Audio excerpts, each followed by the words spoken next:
father also unexpectedly. Still makes me emotional.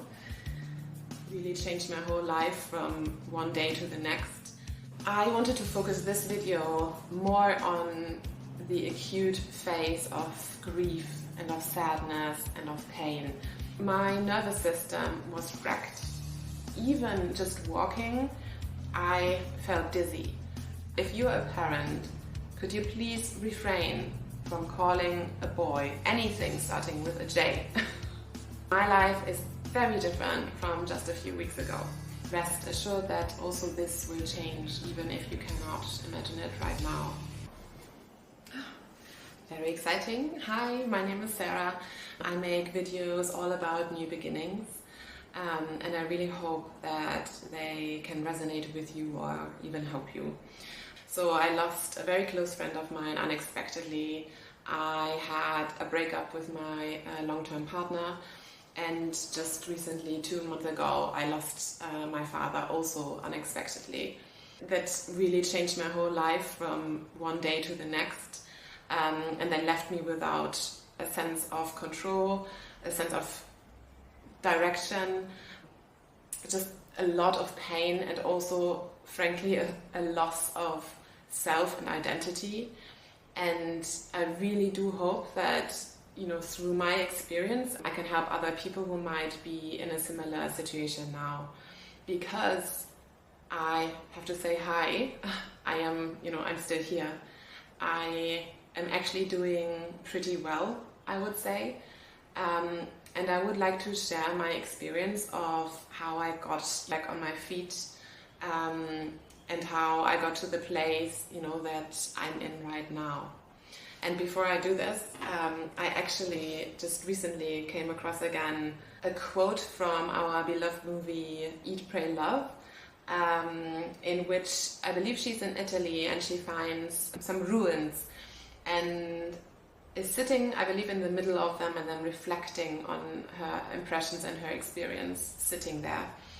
And what she says is the following: we all want things to stay the same because we are afraid of change, of things crumbling to ruins. Then I looked around the place, the chaos it's endured, and I was reassured by the way it's been adapted, burnt, pillaged, and found a way to build itself up again. Maybe my life hasn't been so chaotic, maybe it's the world that is, and the only real trap is to get attached to any of it. And the most important part, ruin is a gift, ruin is the road to transformation. I'm getting goosebumps reading it again, actually. Still makes me emotional. I wanted to read this out because I really strongly believe that the reason why I'm here now already pretty early on, from these really intense experiences, is that really, quite honestly, the only certainty you can have is that life will evolve. It is constantly, in motion, and it will throw curveballs at you, and it will throw things at you that you don't like and you don't see coming. But having said this, there's also a flip side to it, right? Because it means that even if you are in the worst pain today, you should find comfort in the feeling that also this pain will be evolving and will be transforming, and it will not feel the same again. And you can be certain that things will be better again and things will be different. If you take anything away from this video today, then that things will change. And even if you cannot imagine it now, your life will be different at some point, because your perspective changes, your circumstances changes, life changes, and so will be your feelings. I can really say that my life is completely and feels completely different from just even 3 weeks ago. And in my situation, this was a very drastic change, and I'm not implying at all that this is necessary, at all actually. But what I want to say is I had the opportunity through work to move abroad. And so it felt right, at the time. I grabbed the opportunity and I moved to a different country. In fact, I moved to a different continent. And I have to kind of laugh about it because it is entirely random. I have no connection to this place. I didn't know anyone here. And I'm now living in Uzbekistan, of all places. I'm living in Central Asia now. I'm not saying this is what you need to do, okay? Very important. I'm not saying anyways what you should do, but what I want to bring across is, my life is very different from just a few weeks ago, and it feels very different. Grieving a loss is a very individual experience, right? And so while I might be sitting here 2 months after, the death of my parent, and say to you that I'm feeling good, I would still be really seriously affected if I ran into my ex on the street, which luckily I will not do anymore because now I'm living on a different continent. But you might be thinking, my God, who was Josh even? Why did I even bother? And have a whole different experience of a breakup. So with a little intersection here, if you're a parent, could you please refrain from calling a boy anything starting with a J? J something is forbidden from now on, and I think maybe the whole dating tragedy will cease to exist. Yeah, we know there's something about the J's in our lives. Coming back to more serious matters, I don't want anyone to feel pressured by somebody else telling you that they are feeling better. But the whole idea of this is to show you it will get better. It will feel different, and it can be entirely different. And that's part of life, even if you cannot imagine it now. So if I look back at my own experience in the acute stage of loss or of breakup, really, my nervous system was wrecked. And what I mean is, and what I'm speaking of, I was so exhausted and so heavily affected that even just walking, I felt dizzy. I would run into things. I was really scattered-brained, and I'm normally not. I forgot things in my flat. I forgot where I put them, this kind of stuff. And, this aside from at times having this really heavy feeling and this really heart-wrenching feeling of pain and of sadness and of loneliness, where you really feel like you cannot imagine a life be joyful again, or really having any kind of energy again. So I have been there, and I completely understand. I also don't want to say that now I'm sitting here and everything feels very stable. I feel very confident and solid in my feelings and my experiences. No, of course, that's not the case, right? I still go through the motions. But I think what's really important is that maybe 3 weeks ago, I arrived here in a completely new place, alone. And yes, I had this experience and this feeling in my gut again, where it kind of sneaks up on you and you suddenly feel like, I am really lonely right now. And that's not surprising, right? It's a completely new environment. But also, a couple of days ago, I was driving through the city, and it was early evening, and I just observed how the horizon turned from yellow, orange into purple, where it felt very nicely comforting, warm, balmy outside. This kind of warmth that really feels like it wraps you all in and makes you feel comforted. And I just thought, my goodness, life is so beautiful. I really got this urge of, I just want to get out there. I want to venture out into this beautiful country and see what's out there and just experience it. I wanted to focus this video more on the acute phase of grief and of sadness and of pain, because I think, this is the important starting point. This is an emergency situation, and you have all rights, really, to make yourself feel safe and comforted, and come back to a feeling of you can function in everyday life again. Firstly, reach out to at least one person, maybe a couple of persons, so you feel a sense of connectedness and you don't have the feeling that you're going through this by yourself. I think that's probably the really single most important aspect. And don't overdo it with reaching out to loads of people, because don't underestimate that these people will check in on you and will come back to you, and you will have to update them constantly, and sometimes you just really don't feel like it, then they feel worried. So it gets complicated.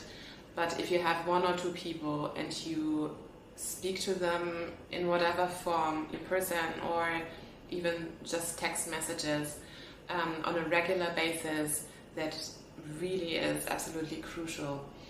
Then for me, I have to say that because of how frazzled I was and the really low resources and capacity that I had, just my brain was not functioning, I actually removed social media from my phone. So I deactivated Instagram, removed it, and actually I still don't have it reactivated. And yeah, for me it was just, it felt really unimportant and it felt really fake, and I would not have been able to participate anyways, or to upload anything or share anything of my life that was remotely interesting. And so it just overwhelmed me, and it didn't feel good to be constantly stimulated. Just basically wasn't possible. And so that actually really helped and felt good. I really felt a sense of relief from getting rid of it at the time, and instead just reading a book or so.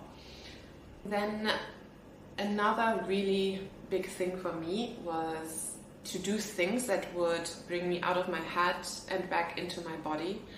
Very gentle kind of sports. If you want to go all in and do sports, then probably also a really good idea if that feels good in your body. But to even go on a gentle walk where you try to also note things, not just distract yourself with headphones listening to stuff, but just really ideally be in nature. But even just noticing things around you and just the movement of walking is so comforting, really. I love doing it. I have a Shakti mat, so the acupressure points that are really painful. If you push through it, it really actually, I find it's an amazing feeling. And it also brings you, back to your body, because it's such a strong physical sensation. You can also go a little bit more gentle and do a massage, I guess. That's also a good idea. These are things that, make you notice your surroundings again, or make you feel your body again, and just stop, the constant rumination, and that's also really, really helpful. I think also very important one is to understand that feelings are also always temporary, right? I learned that an emotion actually just lasts for a few seconds, but then our interpretation of it is what just keeps it alive, so to speak, and makes us react and respond. But the emotion itself, it is temporary, and it gives a lot of comfort knowing this, because if you're grieving, then you know that the emotion, it will just sneak in on you, or it will just appear with such a force that you just cannot but feel it. And so it's important in these moments to let it wash over you, to accept and surrender to it, but to also know that this will pass. Christmas time was a very emotionally intense time for me, and so I listened actually to Christmas stories written by the child book author Astrid Lindgren. So I listened to her audiobooks, I lit candles and just colored mandalas. And as funny as this might sound, an adult doing this, I cannot even tell you how relaxing this was and how actually quite happy I felt in these moments. And so find what works for you. It can be completely different, and it can involve maybe gaming or whatever, right? A puzzle. Lastly, it's really nice and helpful also for your body if you slowly start developing a routine. And what I really don't mean is like a 3-hour matcha ceremony, journaling, gym extravaganza. Not at all. What I mean is just things being done repeatedly, ideally at the same time, ideally in the morning and in the evening, because these are really the most vulnerable times when you might feel, like particularly lonely or particularly sad. So for example, it can just be that every morning at around 8 o'clock you drink your favorite tea out of your favorite mug and you read a chapter of a book. It can be something completely different, but just having something that repeats gives your body some predictability, and this time is all about predictability and it makes you feel safe. The mechanism of all of this is that if you do these kinds of things on a regular basis and consistently, that they add up. And what happens is that you slowly build a kind of foundation. And once you have a little bit more solid ground, then, things slowly start to get better and you can work on this. So yeah, I think those were my key experiences for an early stage of processing and of healing. If anyone is there who is going through it, I'm feeling with you. But rest assured that also this will change, even if you cannot imagine it right now. Yes, and I would be very happy, because I'm new here, I would be very happy to hear from you. If you have any advice or want to share your experience, then write it down, because I would really also enjoy reading it. Maybe you help another person with it. And so I'm sending this out now into the ether of the internet and hope I see some of you again.